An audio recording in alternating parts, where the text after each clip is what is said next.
ধর্মনগর দোল উৎসবের আনন্দ ম্লান, পুলিশের কঠোর অবস্থা নিয়ে প্রশ্ন। দোল পূর্ণিমা রং ও আনন্দের এক অপরিহার্য উৎসব, যা জাতি ধর্ম নির্বিশেষে সমগ্র ভারতবর্ষে উদযাপিত হয়। কিন্তু এবছর উত্তর ত্রিপুরার ধর্মনগরে এই উৎসবের উচ্ছ্বাস কিছুটা ম্লান হয়ে গেল পুলিশের কঠোর পদক্ষেপের কারণে।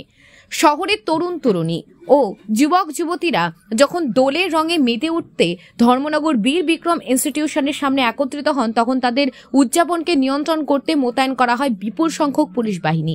এই কারণে অনেকেই দোলের আনন্দ থেকে বঞ্চিত হন, যা স্থানীয় তরুণ সমাজের মধ্যে ক্ষোভের সঞ্চার করে। বিষয়টি নিয়ে প্রশ্ন উঠেছে, কেন পুলিশ এই ধরনের কঠোর ব্যবস্থা গ্রহণ করল?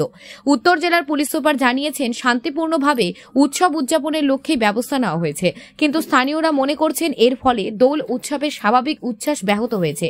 এই পরিস্থিতি নিয়ে সামাজিক ও রাজনৈতিক মহলে আলোচনা শুরু হয়েছে। উৎসব মানে আনন্দ, সৌহার্দ্য, সম্প্রীতি।